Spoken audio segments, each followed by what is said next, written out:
This podcast is for informational purposes only and does not constitute legal, tax, investment, financial, or other advice. It is not intended to cause or induce breach of an existing agency agreement. Hello? Hello? Hello? This is the Vancouver Commercial Real Estate Podcast.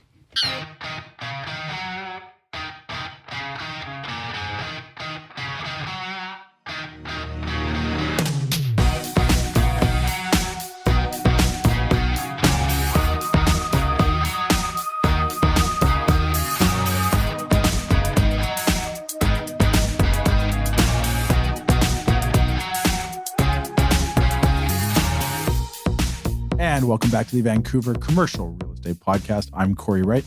And I'm your other sometimes host, Matt Scalena. Matt, how you doing today? I'm not bad. You know what? This is the first, would you say it's the first sunny day of 2022? I'll be honest with you. This is the first day I can think of that I've worn no-show socks in 2022 and probably since last summer. Yeah. So I'm feeling good. I got a white shoes and a white shirt on. I know when you came down to let me in, I didn't know if you were on vacation. Somebody's asked me if I was going to the beach today, and I'd say tomorrow, but I think it's supposed to pour. So speaking of you coming down to get me, I didn't. This is just how I have an iPhone probably 2. Yeah. That when this thing dies, the Smithsonian's going to call and they're going to want it for the museum. It's so old. So I have no idea how things work. You told me today there's a thing called voice to text. So you know what? I've sent you 2 texts today. One, I spelled your name Korrie, which is still Cory. It's still Cory. It's still Cory. I've never met anyone that's the strange thing is voice to text. My understanding is it's supposed to improve as it gets to know you or use your contacts. I don't have a single Korrie in my phone. And yet it's still saying that that's your name. I don't understand that. I also texted you when you were downstairs. I think I meant to say, I'm on my way down. Yeah. And somehow it said, I'm on my way. Sex. Yeah. I'm on my way sex. So I was. Your ears perked up a bit. So I read the text. And at this point, I don't know there is voice to text at this point. So I'm like, oh, that's exciting for you. I'm glad. Like that's, I think you texted back, see you in 60 seconds. Yeah, 60. I said 6. But yeah, I was excited for you. I was really excited. I can wait another minute if I have to. Here's the thing. I've had this conversation with numerous people, and I tried to have it with you, but you didn't know what voice to text was. Well, I do now. I feel like I've been using it embarrassingly off and on since about 2015, maybe. Yeah. And it seems to be, it's the only technological thing I can think of that seems to be getting progressively worse to the point now where I basically can't use it. I'm on my way, sex. It's a new trend. Yeah. It's a new trend. Yeah. But anyway, who do we have on the show? On the show today, we have Robin Kelley. So he comes from a very, very prominent family in real estate on Vancouver Island with real estate as far as France, believe it or not. So we're going to unpack all of that stuff. Obviously, people who listen to the show know that we're very bullish on Vancouver Island. They've got properties in Victoria. They've got properties in Nanaimo and the surrounding areas and everything from industrial to retail to multifamily. And across Canada too, right? Yeah, Alberta, Montreal. They're, as far as I can recall, they're the first real estate family we've had on that is local on the island and has holdings that stretch globally. Yeah. So this would be a first. Yeah. This would be a first. It's really exciting. There's a lot of firsts going on today. Voice to text. The royal family of real estate across. This is a good one today. This is a good episode. This is a great episode. So maybe we'll cut to our talk with Robin Kelley. Enjoy, guys. This week's episode is brought to you by our great friends at Impact Commercial Group. Really enjoy working with Impact Commercial. And we should say Al and his team can basically do anything when it comes to lending. Anything when it comes to under the commercial umbrella. You're building a building and development, we got you covered. You're buying land, we'll make that happen for you. You're investing in a property or multifamily building, check. Owner-occupiers looking to acquire their own space, double check. Anything commercial financing you need, Impact Commercial is your go-to. ImpactCommercial.ca. And we should say over 50 years of combined experience. So trust these guys. They're the right fit. Best in the business, in my opinion.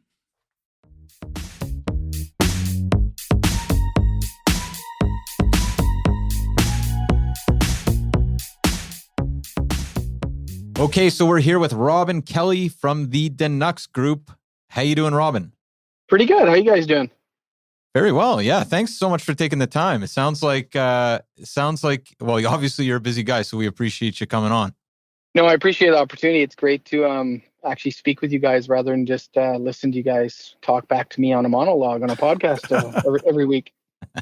Well, you're one of the 9 listeners we got, so we appreciate it. Maybe starting, Robin, can you tell our listeners a little bit about yourself and about the Denux Group?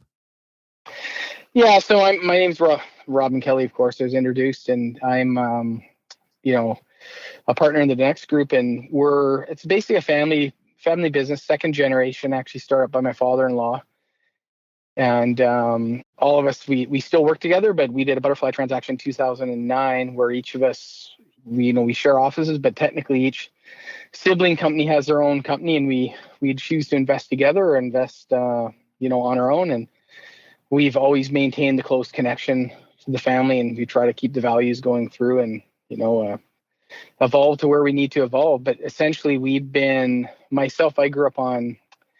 I was actually born on Vancouver Island and then left for quite many years, because even though, everyone says Vancouver Island's a beautiful place, it's always been beautiful. It just didn't really have many good paying jobs for a long time. And that's kind of changed. And what basically with the family, they've been buying, the classic story of investors coming from outside. Father-in-law was an immigrant from France. Mother-in-law came from Quebec, and they just really got tired of the winter. And you saw cherry blossoms in February and decided to come out here and, they had enough money to buy I believe it was one apartment building at the time, and no one was interested in buying apartments. It was in the 80s after BC had just really gotten kicked. I know it's a long time ago, so it's hard for a lot of people to really imagine that right now. But yeah, and this over time, it was buy buildings below replacement, renovate them, manage them, and, continue to grow. And now we operate on the same philosophy, but we just basically follow our nose and invest where it makes sense. And everyone looks at their own portfolios, and we always share information, even though we're part of the same group, but we're all individuals in the family. And the force for us is just that ability to communicate and share and grow from each other. Fantastic. And can you talk a little bit about the Denux Group's portfolio and realizing that it's separate companies, but the asset classes you're involved in, and kind of are you primarily focused on the island, or is that just one of many locations you're kind of monitoring and involved in? Yeah, and just a bit of a preface, everyone that's involved has had experience when we were together managing all aspects of the portfolio and different, that we had traditionally was out in Montreal and on Vancouver Island. So we were all pretty familiar with it because we all were together and we all joined as we were together. It wasn't a scenario where we were independent. We came in later. But the company, the group now, we have one of our main offices in Victoria, and that's where three of the partners live. When I mean partners, I mean couples. So it's the husband and wives are involved in everything.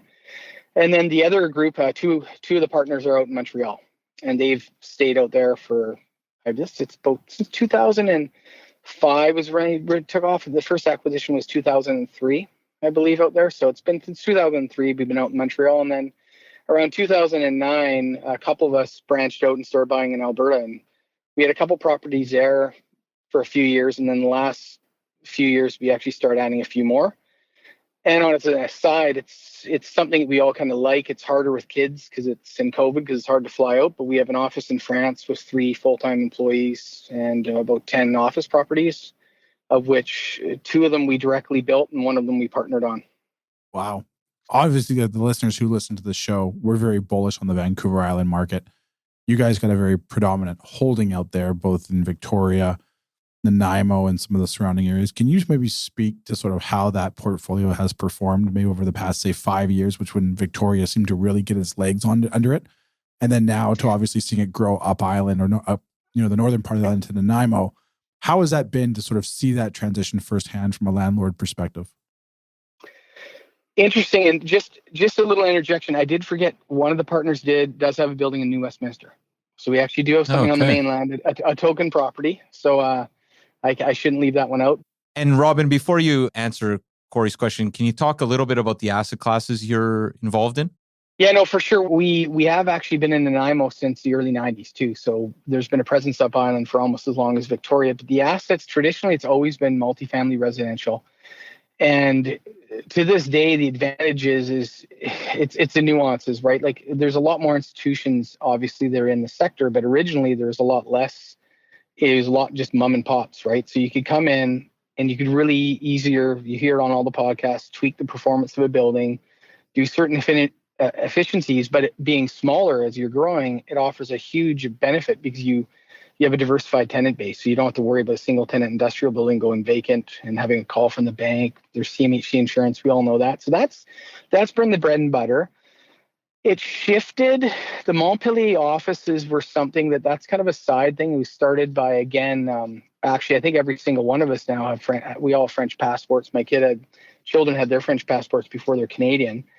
And just my father-in-law, he at one point was like, you know what, if I'm going to go back to my roots, maybe I can pick up a couple little office buildings there. And I know we're on the Vancouver real estate podcast, or commercial, so I won't go on too much about that, but that started the office. And it was when our kids were younger, a few of us were a lot more involved because it was kind of exciting now with the distances, and the market there was very much Lake Victoria. The area we're in was one of the faster growing areas, really considered a great place to be in. And then all of a sudden the institutions discovered it. So it's a bit harder now to grow there. So that's kind of been on hold, but it's always been multifamily. That's the bread and butter. Around 2013, we ended up doing our first in the group construction project. And it was literally a back of the envelope calculation. We looked at replacement costs, what construction costs were, what existing buildings were, had a glass of wine. A couple of them were like, we have to renew our portfolio somehow. Everyone's like, it doesn't work. And we're like, well, one person up island did it. We have excess land for free. It should work. And then since then, there's been occasionally if a commercial center comes up, strip malls, we've done that. And then since I guess about 2011, and it's really only ourselves and one other partner has started to look a lot more in industrial, and we ended up building we're on our third industrial project now. That we'll have built, and we have a handful of industrial buildings. Not on the island, really, only up in Nanaimo. It's pretty difficult in Victoria to find something that's functionally makes sense. So right now, obviously with COVID or coming out of COVID, you mean supply chain issues, especially in the construction world, have been very, very challenging to navigate. How have you guys found that in the building process, and what pivots have you had to do maybe because of those supply chain issues and type of things that you may have encountered over the past couple of years? Put projects on hold. I'm sort of serious. On one hand, like I can only really speak for myself on this, that a few of us were definitely watching it because it's been so volatile, and the city approval processes have been horrifically slow everywhere. Like we're doing one in Bridgeland in Calgary. It's taking so long, but at the same time, we're not panicking because of where costs are. Knowing the right contractors to work with. And unfortunately, if you're doing something now, you don't want to do anything too crazy. You want to make sure you can get the products innovative, have long lead times, and work on that. And ourselves, we had a project that we finished in Nanaimo, and it was starting framing right at the start of COVID. And that was not a fun experience at all because we had all the shutdowns. And that kind of really woke me up at that point. I was like a little bit apprehensive after that. And we had just finished an industrial building too. So we had managed to get it. There was a labor issue, but then as you know, the supply chain stuff comes up. So you really have to make sure that you kind of, where the pinch points are, and you're ordering stuff a long time in advance. And even with that, there's make sure you always kind of assume the worst and don't tell people. I think the best example would be, and he'll laugh about this if he hears this, is that this isn't on the island, but this is in Calgary. We were doing actually for an Abbotsford firm, we had to do a build out of a freestanding building that we just built a shell on. And I told them they had to move in February 1st, knowing it wasn't until May 1st, just because I'd wanted to buy us time. So we ordered the air makeup system. Well, the air makeup system didn't come till mid-March, and it didn't have any of the, I'm thinking in French, the volets, the air dampers. So that took another 6 weeks. We got it 1 week before occupancy. But if we would have told them May, it would have came in August. And we're doing a industrial building up in Nanaimo, and how we pivoted on that one, we had so many issues with the structural steel. We heard there was a problem with the open wedge steel joists that we did basically what you shouldn't do. We ordered pre-eng base structure, and we're kind of dolling it up after the fact, which is kind of inefficient traditionally, and it doesn't save you any money. But the steel arrived this week, and we'll be able to build the building in about 6 months, whereas I didn't want to think what it would have been if we had to wait. So, Robin, this is kind of related, but potentially off topic. One thing that strikes me about the Denux Group is it's a family operation. When you say partners, there's various couples involved.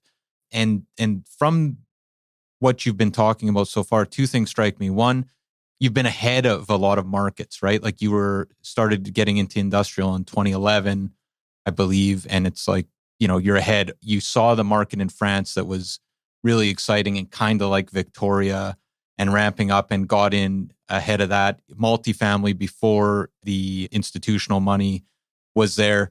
So there's a lot of either expertise or intuition there. And then secondly, your response about the supply chain issues, like it's interesting to think there's a couple different couples, all part of the same family, that are this tapped into the world of commercial real estate. Can you just speak to how that works?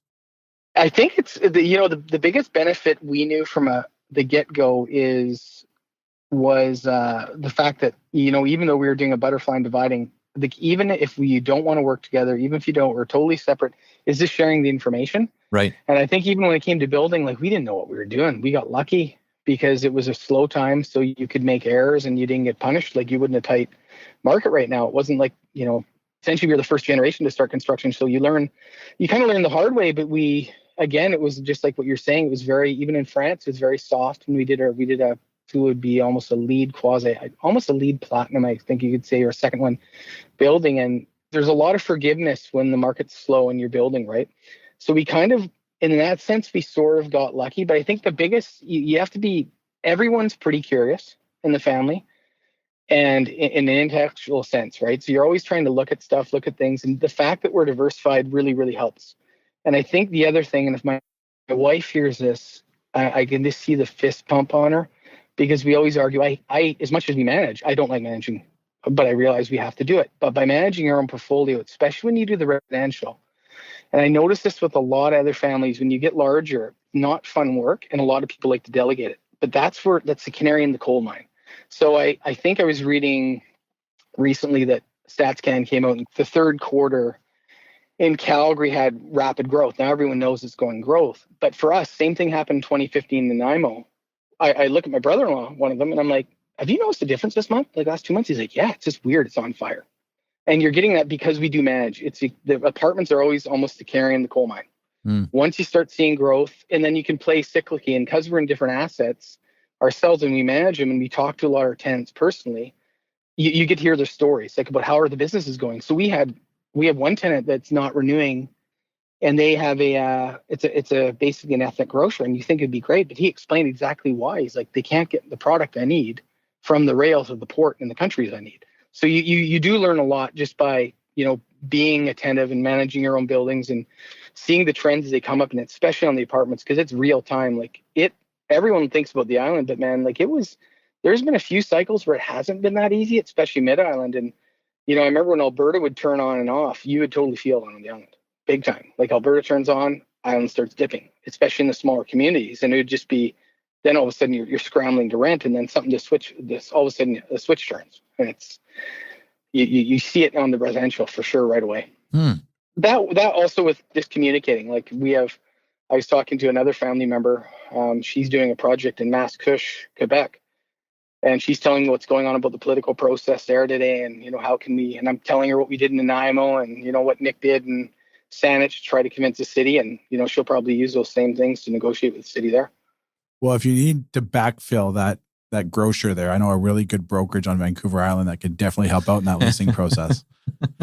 It's not for sure. I think they're going to try and sell it, so we'll see. But for sure, it's that same brokerage is really good at sales. Totally. Well, I hear they also love industrial too. Oh, you name it. We got it all for you. You guys obviously have a retail component to your holdings on Vancouver Island there. And talking to a lot of landlords and developers over the past couple years, a lot of people have sort of just said how the Vancouver Island market, and this could be spotty, has just been very resilient through COVID, not terribly up, not terribly down, but kind of really managed itself to get through it. Did you guys experience that during that same time period, maybe in your retail side of your portfolio? Or if you had challenges, were they certain industry specific challenges within that retail? Yeah, it's tough. Because myself, the stuff I control is more like with my wife, it's more industrial, and the multifamily side, we're probably the least heavy retail out of the whole group. But looking at it, there was like, because of knowing the properties, because I used to manage all the retail centers, definitely some of the tenants that were in trouble going in, you knew that the COVID ironically gave them an opportunity to survive as soon as all the programs came out. Everything has to be preface. There can be anyone on any podcast that says, oh, it's great. We had these programs. No one knew what was going on. If we didn't have CCRA and all these programs in the wage subsidy for some of the restaurants, it would have been horrible. So we got ahead of it right away. And I had a meeting with someone in March of COVID who ran a pension fund out of Edmonton at the time. And he's like, Robin, you got to get in front of all these guys now. Like get in, we're proactively contacting them. So we would do that. We'd, really try to be attentive, which tenants need help, which ones don't.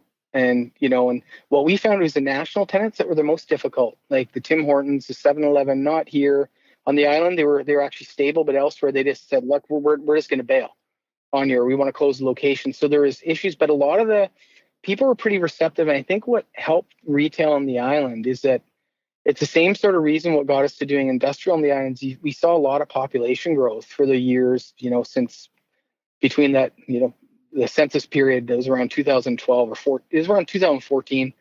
A lot of population growth came, so retail's not added. So all of a sudden, even if retail, you hear the stories about demand slipping and demand falling off, even if, say, your square foot needs per capita is less, if you increase the pie of people coming, you're going to need more retail, or at least keep it stable. And I think that really helped us going into COVID, is that we weren't really over-retailed like some cities you see. And the other thing is, a lot of the stuff that our family does is boring stuff from an institutional perspective. Before, people didn't like open air strip malls. They didn't like mom and pops, or, back in the day, it's like if you had restaurants and personal services, the banks didn't like it.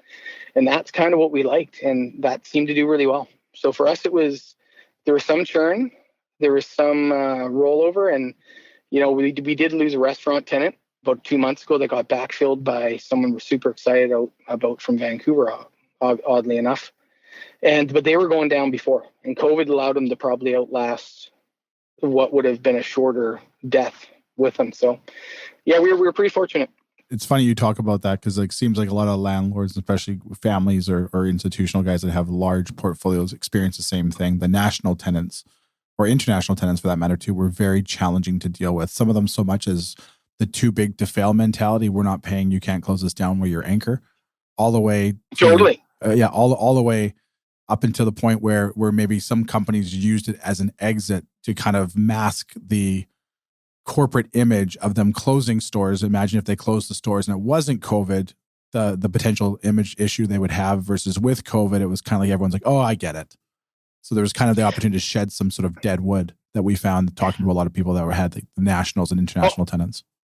100%. And apparently it was the same with some of the larger industrial ones too. And we, like all the tenants at the start, they took advantage of it. I mean, the industrial guys didn't want to shut down, obviously, because the demand profile, but it was tough there for a little bit in that uncertain period, but it totally was like that. And what's ironic is I'm thinking of, we did lose a 7-Eleven and a Tim Hortons, and they were both backfilled by groups that actually are locally based chains. This wasn't on the island. This is actually in Calgary, but they're locally based chains that do really well. So it was kind of ironic. It allowed us to reposition, but one of them, we have Live Nation as a tenant, just in a little small space. And right away, it's like, we're not paying you. And I was kind of nice to them. I was like, look, I understand you guys are probably the most legitimately crushed by COVID right now. I get it. There's no concerts, there's no events, but you have $4 billion. Like, I don't know how many billions in the bank. I pulled out a seat. I'm like, dude, like you can pay us. Like, come on. Like, this work with us until we sort this out. And it's like, nope, sorry, we're just not paying. We're not paying anything. And you're sitting there going, like, how do you negotiate? They have $4 billion in cash. They have more cash than you, and they're just not going to pay you. But you also know you can't do anything about it. It worked out.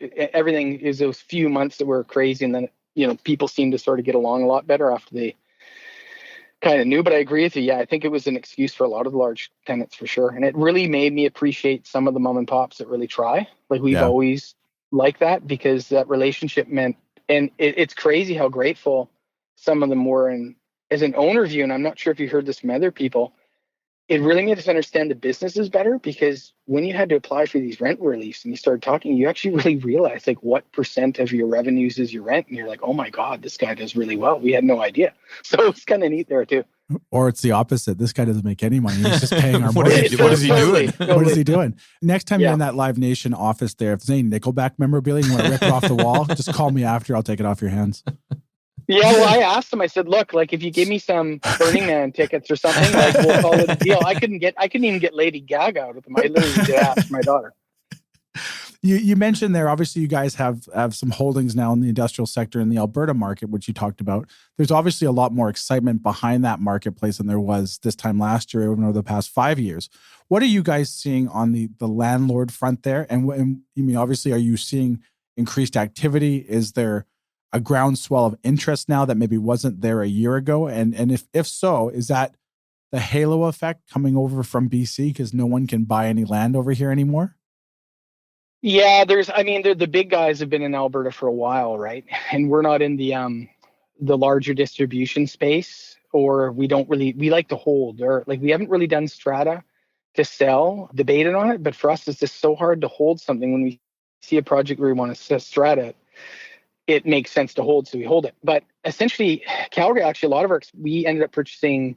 One was a portfolio of 3 buildings, and another was a 1 building on 4.5 acres actually last year. And honestly, you kind of felt like, okay, are we going contrarian here, or are we just dumb? And that was the feeling I was getting at the same time, right? And then intuitively, I'm like, because we had seen like it had been slow and sideways, and you were like, is this a risk? But at the same time, you look at industrial and literally for myself, I'll get back to the Vancouver thing in a second. I'd been looking in Montreal for a while, because Montreal, you have a population, same thing with Toronto, I think, where it's not on the population side, but the industrial base, it was a lot of older product, but it had been really established for a major industrial economy that basically got outsourced. So you have $5-6 rents forever and higher vacancy rates, nothing really churns. And then Montreal starts, finally, the population on the island's catching up, everything. And you look at it and you start talking to people and there's like no vacancy. So you tied up one building and the vacancy's dropping, at the time it was like 3 or 4%. And it had pyrite, this kind of fool's gold like rock underneath the slab, which when it touches water, it blows up the concrete, essentially, it expands. So we kind of dropped it. But when you talk to the tenants, everyone's like, I'm like, why are you putting up with this? I was like, dude, there's no space. It's getting so tight. So we're like, okay, we got to go into Montreal. And then you see cap rates go from 6 to 3 because everyone got on board. We couldn't find anything. We were too late. And it just, and you look around, you look at Vancouver, you look at wherever, and you go, well, Alberta, when we first got a building there, it had the highest rents almost in Canada. A lot of the stock probably was more newer, especially in the small bay stuff. And then over time, it basically didn't go anywhere and caught up. And we're like, well, if this compresses, we weren't thinking Alberta was going to get better. But if the investor expectations change from, say, a 6 cap even down to a 5, because it's like a 3.5 in Vancouver, this should make sense. And if they don't change, we're getting a good leverage return. Our rates were like 2.5% not too long ago for 5 years. So, you're buying at a 6 cap and your return's great. So you're like, well, it doesn't even have to go anywhere. And it was basic logic. But what you're saying is exactly true. The Vancouver effect, there's a whole Western Canada effect, I think, going on out there. And it's not just from companies relocating or expanding out there because they can't find space on the mainland. It's also the workers, the housing costs are becoming an issue. And I was on the phone last week with a guy, we're doing a build to suit. I probably shouldn't mention the company name, but they're a global behemoth and they're thinking of pulling out of Vancouver entirely because they can't afford it. Just because their rent's doubling, they have trouble finding staff, and they're like, look, the low margin stuff we don't need, the high margin stuff we can ship from Alberta. And we're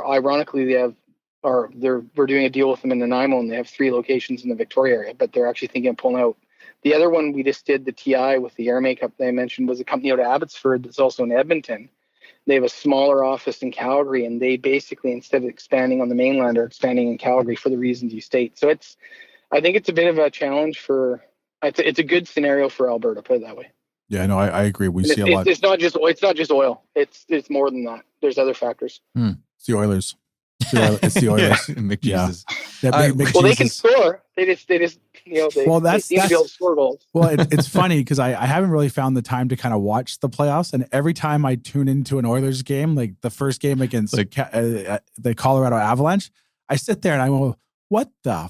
I look at the score and I think I'm watching the BC Lions. I'm like, this guy's up by 2 touchdowns. I turned it on for a minute and a half, and I think it was 7-3 or something like that halfway through the second. Then while I was watching, the Oilers scored. I was like, this is nuts. I watched for 30 seconds. I don't want to place blame on anybody, but if you score and you got McJesus on your team and you're scoring 6 or 7 goals a night, and you're not winning the game, you might want to look behind, might want to look at the goaltending situation. So, I mean, it's an interesting playoff run to see what happens. Well, it's kind of the Maverick mentality. Doesn't that work for Alberta? Kind of all or nothing. Go big or go home, right? Well, I don't know. No, it's crazy. So Robin, I'm kind of interested in, you're in Montreal, Alberta, BC, France. It sounds like you're bullish on Alberta right now, if I understand correctly. Where are the opportunities that you guys are seeing in the marketplace right now? Nowhere. I mean, 6 months ago, Alberta for sure, but now we're starting to see the crazy thing there. I would say even Mid-Island, we still see, like, we're kind of not looking for more land, just because I think with all of us, there's a fair amount of stuff quietly in the pipeline. But when you look at the trend towards densification and the movement towards the secondary markets that everyone's aware of now, I still think if you're familiar with some markets, there's a lot more upside to be had long term. The problem is house prices on the island have jumped so much that it's really hard to make sense of assembling something. So you have to find these larger lots that you can do it. But it's definitely with rates now too. Everyone's kind of waiting and seeing what happens. But I still think when it comes to Alberta, if I look at stuff in Alberta with the story going on there and for how long it's been sideways, the expectations on return have always been a bit more rational. You don't really get the parking money effect as much as you do, I think, on the mainland and even Victoria to a lesser extent and on the island. So people are looking for a return. And there's a story there where you see rents that are you can still find buildings with, single digits, smaller bay stuff that's got single digits, maybe low double digits at an okay cap rate or below replacement. And in a nutshell, that's kind of what our gig always was. It was just buying stuff below replacement because you have that discount and then, costs, the values, cap rates compress and values went. Can we unwrap that a little bit? Because it's one thing, obviously, you see a lot of buyers that are sort of very knowledgeable about the commercial side of the businesses. And when a lot of people deal with the institutional guys, they're very, very big on got to buy below replacement cost value. Can you maybe unpack a little bit what that is, just for our listeners' sake? Yeah, no, it's essentially, this was what drove for years, multifamily. We'd look at the buildings we'd buy and you'd go, well, how much would it cost to rebuild that building on today's land value and construction costs? And you'd figure out, the discount or replacement. And that was sort of what made existing assets as long as they're functional, favorable for quite a while. And I think with some of the industrial you're seeing in markets that have, their rates haven't really run up yet, like especially in Alberta, is that you are seeing buildings that will trade, the prices didn't really move. So as much as construction costs have now jumped and might cost you $250 a foot to build a small bay building or mid bay building, if you can pick up one for $150, you have basically $100 discount. Of course, it's not ABC. You have to, some things are discounted because they're discounted for a reason. They're hunks of junk or they're, functionally obsolete.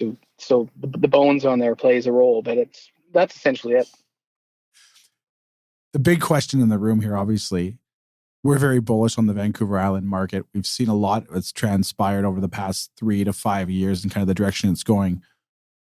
Victoria or Nanaimo? Where's your money going and why? Or somewhere else on the island. Or somewhere else. Campbell River.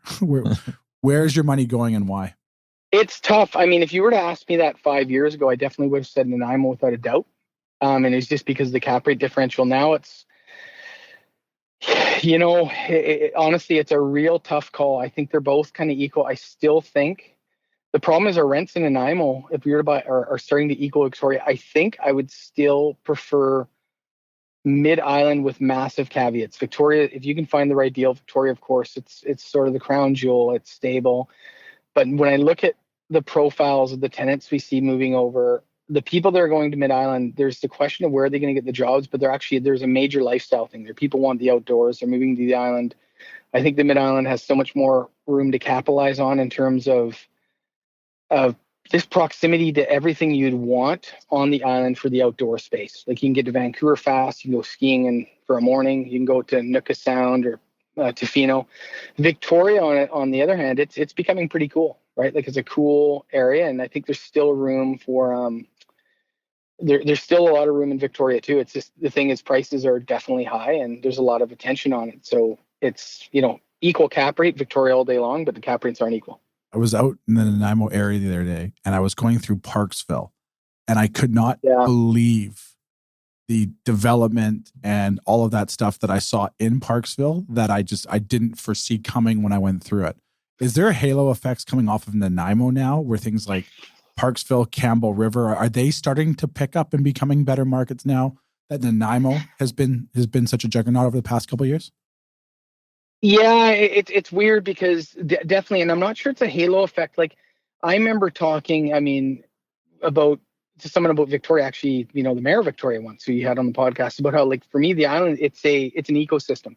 And I think the problem is from outside, it's not, maybe you have like, okay, locate in Langford versus Saanich, that kind of stuff. But if you look at the island really plays well together as an ecosystem. You got the heart, you got the, your legs, your hands, whatever. And I think with Mid-Island, it's not so much a halo effect as almost a symbiotic relationship. And I remember a lot of it, I really do think, is demographic and tech that's changing things. And we've thought about this a lot. And part of where I'm getting with this, I'm like, we had 8% vacancy rates, I think, officially in CMHC in 2013 in Nanaimo. And if you're in a market with 8% vacancy rate, is not fun. Like, and we thought it was going back to how it was in the late 90s, where it was going to be a horrific place. Parksville, traditionally you would get one, like I remember in Alma Place, one building was built that had 90 units. That was like 10 years of absorption for the market. There was like no latent demand. And you ask yourself, well, what's different now? Well, population's older. So, people that are, boomers are retiring, or at least their kids are now moving out. So you're someone in Vancouver, you're 55. Well, 10 years ago, you're 45 and you had 3 kids at home that depended on you. So you couldn't really get up and move. Well, now what we're seeing is those guys can get up and move. Their kids are out of the house, or they're more independent. They're kind of in their late 50s, early 60s going, we've kind of wanted to move to Vancouver Island to have a different bit of a more rural lifestyle. We can kind of cash out and come to the island. But I don't think that alone was enough. I think the difference is that now with the internet allowing you to, not everyone's going to mobile work, but they can mobile work a lot more or part-time. You can choose more to where you want to live than you could have even 10 years ago. And I think that's been the massive difference for us. It's not just the aging, like the retirees coming over to the island, which is a big thing, because we still lose young people because of the cost of living. That's a real problem. I think it's becoming acute in Victoria right now. But at the same time, is that if you want to station yourself in Parksville, like I agree with you. We've had a building up there since, mid 90s, and it was really tough, even 10 years ago, sometimes when the market would hiccup, or like, oh my God, they say vacancy rate's low, but if you have 10 people leave town, your vacancy rate spikes, kind of thing. And now it just seems like it's not stopping because people want to live there. You Rats River Beach in the summer, I couldn't believe it last time I was there. It's amazing. So, and now you're seeing the breweries start up, everything else. So I think there is the Nanaimo effect. The Nanaimo effect in the sense that healthcare really matters. We had 2 tenants move out of Parksville because they can't find a doctor, elderly tenants. So the fact that Nanaimo's hospital, like all the services have expanded up that way, I think are definitely helping Parksville, like at least for the younger people and the really older people that need it. So it is a bit of a halo effect, but it's kind of the whole package. It's Campbell River. We even there's one building in the family in Campbell River, and we even offered on something in Port Alberni and lost out. And those traditionally, like, you couldn't pay people to move there, right? But again, if you're a retiree, it's not like you're alone. You can never talk to your grandkids aside from the phone or something. Now you can connect so much better from a distance, just kind of like we're doing right now. Right. That I think it's really fundamentally changed. It's like Canmore in Alberta. It's always been great, but there's probably a lot of people that can be super happy staying in Canmore, not having to go to Calgary every day, right? Right. Robin, I just have a couple more questions here for you, and I don't know if Cory has any more, but thanks so much for your time. One is just thinking about the various markets, and obviously the island, you have deep knowledge. It sounds like the way you're talking about Calgary and everywhere else, and even Montreal, it sounds like you're really big on kind of feet on the ground, talking to tenants. But how do you get to know these various markets and feel confident enough to move on them? Well, the cheat sheet is that I did live in Calgary and I did live in Montreal. But okay.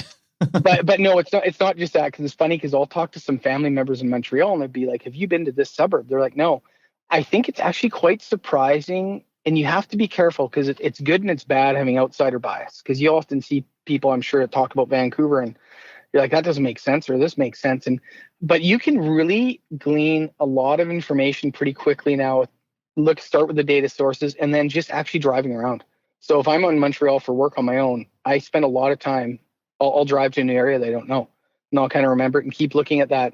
And even I think of Calgary, and you looked at it like really trying to figure out the transportation network. So I remember at one point, when we got our site in Bridgeland, I was talking to some people from Calgary and like, oh, Bridgeland, oh, that's just where, it wasn't a very favorable conversation. And I'm like, well, dude, it's like 600 meters from the freaking C train station. It's free to go downtown.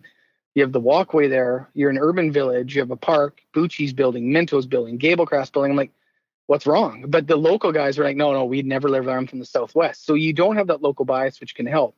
You got to dig into why they have it, because one of them was that they didn't have a grocery store there, and now they do in East Village. So there's that kind of stuff. But a lot of it is observing. So I'd actually time, and I heard someone once in a podcast that said they would go into a market and they'd actually put down a map and kind of look at a map and figure out how you get from from the industrial side. This is a big deal.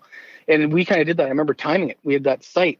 I was like, okay, we got in a little too early, but everyone thinks it's way out there. But how long does it take me to get to this community? How long does it take me to that? And you start adding up and you're like, man, this is like way faster to get to the Northeast than the one that seems closer to the Northeast.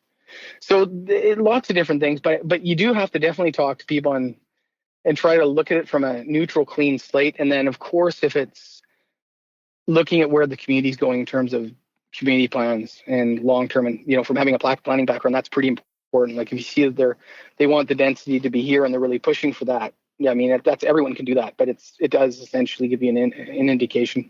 And maybe as a final question, Robin, a lot of the folks who listen to this podcast are either aspiring commercial real estate investors or kind of mom and pop investors. It sounds like the way your father-in-law was when he first saw the cherry blossoms in Victoria in the 80s. What's one piece of advice you would give to somebody looking to grow a portfolio? Maybe not quite the Denux group size, but somebody looking to scale. I think this is really important. It just kind of hit me when you mentioned this, and it kind of governs most things that we do. And it also governs when you mentioned the contrarian approach, is that, and I just say if the institutions are in it right now, it's a lot harder, but you need to figure out what your cash flows are at 100% of leverage based on your cost of capital. And at what point will you be not cash flow negative at 100% leverage on an asset? And I guess the reason is you see so many people that have cash, they buy real estate, and they can kind of never recover the cash unless they have a loan and spend 10 years reimbursing the loan and then refi. Or you see other people that just end up slowly bleeding. And I think that's why for us, it was kind of a big exit buying at really, really low cap rates, unless we knew we could churn the rents and increase them fast enough to be able to get to a cash flow positive, because we're essentially borrowing against our old buildings to buy new buildings. So if you're borrowing at X amount, you factor that in. And that was literally how everything started. You get a triplex. This is a true story, triplex in Quebec City. Still have a picture of it in the office. Okay, we'll live in one. And, when can we get our money out and buy another building and have that one pay for itself? And you keep doing that, because if you don't, over time, you just, you look like you're gaining, but you become cash flow poor. And I think if you're able to raise capital and that's your model, and you're a syndicator, we don't do that, but that's different, especially if you're selling. But if you're holding on, it's pretty tough and to grow. I mean, you're going to grow a lot slower if that takes you 15 years to get versus 3 or 4 or 2, or some of the new construction we did was almost immediate. Fantastic advice. Well, we have this segment called the 6-pack that you may have heard before. 6 lighthearted questions to end the show and find out more about you outside the office. Do you have time for that, Robin? Sure. The 6-pack is powered by our great friends over at Red Point Law. Oh, the guys at Red Point Law are fantastic, Cory. For all your legal needs when it comes to commercial real estate, visit them at redpointlaw.ca. Sounds good. So we'll give you an easy one to start here. Favorite vacation spot when you find the time? Oh, that would be, I guess I'll do short and far away. Nooka Sound, if I could get there again on the boat, love it. Being on the wild West Coast, that's part of the reason why I can't move away. And the other one, honestly, I've only been there twice in my life, and I was telling the guy, still keep in contact from there. If I could keep going there, it'd be Cartagena, Colombia. Love that city. Hey, I'm going there. I've been there before as well, but I'm headed there at Christmas. Isn't it awesome? Oh man, I'm excited. Yeah, I feel like I haven't been anywhere in a long time, and that place is the best. We took our kids for 3 weeks, just before COVID, like at the 2019, 2020, just before COVID. We went for about 4 weeks, and we were in Colombia. And I went there when I was, 20 years ago, and it was a lot less safe. And man, it was awesome. We went Medellin, the kids loved it. We had a great time too.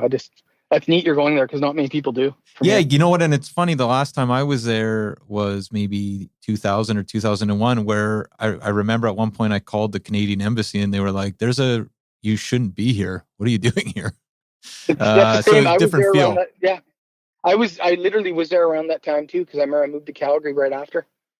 That was probably around 2000, 2001. I loved it then. And, was just pumped when I kind of convinced the wife. She looked at it right away and was like, no, this is a venture. It sounds good. And we put the kids in Spanish lessons for a bit. And yeah, it was great. So it's kind of funny, but I've only been there twice, but if I could go there on a weekend, I totally would.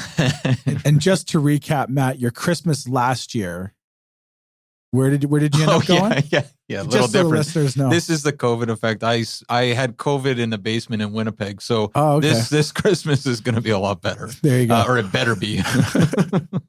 That's hilarious. A book, Robin, that everyone listening should read. It's tough. You know what? I'm going to take a flyer on this because I'm thinking podcasts have ruined my reading recently. Because now I discovered these podcasts, I can do stuff because we live on 5 acres. There's always stuff to do outside, and I used to resent it. But now I throw on a podcast, often your guys's, and till around outside. So podcast has been replacing that. But no, I read that. I'm rethinking for a real estate one. I normally don't read. I like to read fiction, but sometimes or nonfiction about historical stuff. But I actually read that Dror Polig one, Rethinking Real Estate. It's probably a bit outdated. It came out about 2019 to 2020, and that kind of tweaked me a bit. Because it's neat. It just talks about just the influence of technology in different asset classes and, the reasons why we see things, and goes into the history a bit. His chapter on multifamily is really neat, comparing it to the turn of the 20th century. Oh, fantastic. We've never had that on. No, we haven't had that show. one yet. You've had a couple of beverages. Someone sticks a karaoke mic in front of you. What song are you singing? Oh, either Whip It, just because it comes in when I was a kid.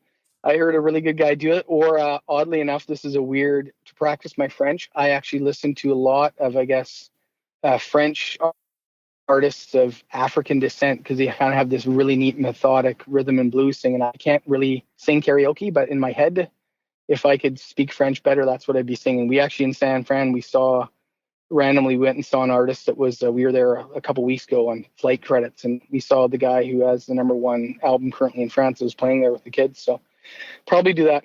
Two totally different things. Or maybe old school Iron Maiden.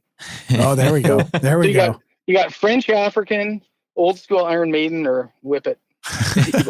Is for anyone listening who's interested in top French African descent band that you like? For me? Yeah. Probably Gims or Daju. All right. What do you guy? Yeah, what are you binge watching right now or recently on one of the streaming services, or best movie? Is this? Do I have to really tell the truth? It might be embarrassing. We might have to check your history. Outer Range on Prime. An agent from Cushman in Calgary told me to get into it, and it's actually kind of neat. It's hard to binge watch because I think they only release it every couple of weeks, and it's ending. And this is kind of cheesy and corny, but I don't know how. I started watching The Boys on Prime after I was looking at something. I kicked off Netflix because we didn't have enough counts for the kids, so I had to find something else. Right on. Last question for you. It's Friday. It's sunny out. Favorite bar or restaurant? I think for the bar, Phillips Tap Room. Give a shout out to Matt Phillips. He's a great guy, and he does a bang up job on the tap room. And for restaurants, probably takeout tacos. Who knows? We got a lot of really good taco places in Victoria, and I'd probably grab one of those, or maybe go to Fernwood Pizza, get a Fernwood Pizza, and go down to the park and kind of hang out with the kids and eat that. Fantastic. Well, thanks so much for your time, Robin. And how can people find out more about what you're doing and what's going on with the Denux group? Yeah, I guess they could contact me, on our website's group with the French spelling with NE, Denux, DUNEX.com. And we often like to stay off the radar a bit, but our door is always open, and our phone lines are, it's 250-920-5435. extension 102. Fantastic. Well, thanks again for your time, Robin. Cool. And you guys should sell us an industrial building, preferably newly constructed but below replacement. Sometime we're in Victoria. That'd be great. That's what we do. That's our thing. Sounds like an easy thing to do. I might have a better chance right now buying you a 649 ticket and you winning than us pulling through for you on that one.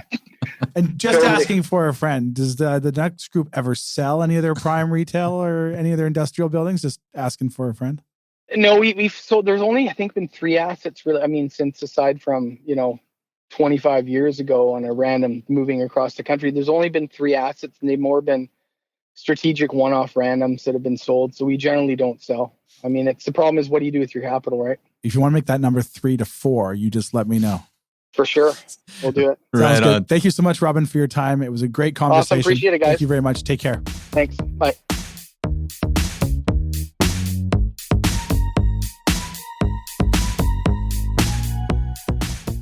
There you have it, folks. Our interview with Robin Kelley of the Denux Group.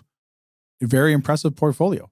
Very impressive portfolio. Very interesting conversation. There's a ton of takeaways there. The one that I like is, I was thinking about this as Robin was talking, but monitoring the markets they're in through managing their multifamily, having that kind of the boots on the ground.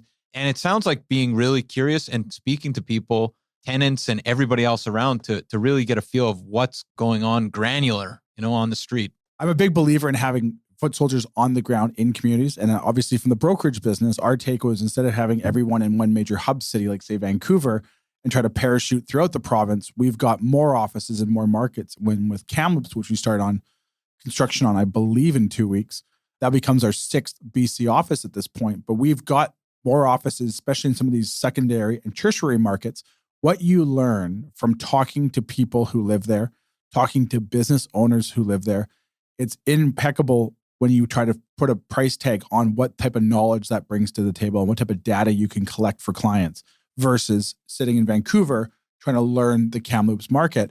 And when his comment about managing buildings, it echoes the same thing, where when you're actually physically walking the properties, talking to them, you get firsthand accounts of what's happening, good and bad, in the communities. And you almost can kind of feel it. Yeah. When you're walking around, you can feel the buzz. You can also feel it when there's nothing going on. Right. And you can see that as well firsthand. And that's really hard. And that doesn't come across in any computer program. Yeah. Yeah. That's not in the census data. that doesn't show up. But great interview. I mean, they have a tremendous portfolio especially through Vancouver Island and to the Alberta markets that we're more familiar with. That is very interesting to get their take from someone who's a family that's been in those markets since the late 90s to sort of see how they've really transitioned. Because I think even talking to a lot of people in the brokerage industry and developers that we deal with all the time, institutional buyers, a lot of them probably couldn't even point Victoria on a map 10 years ago. Yeah. Right. And then, 5 years ago, you kind of feel it. They start asking questions about it. The numbers come in. He speaks to how the cap rates went from like 6 to almost 3 in the multifamily sector once all the institution guys came in. So it's interesting to hear firsthand accounts of how they watched that market transition from maybe a sleepier market into the active international attention it's received now from an investment standpoint, and to sort of watch that whole thing unfold in front of you. And how you use that knowledge to transition to other markets and asset classes, right? Playing the cycles. No, it was a great conversation.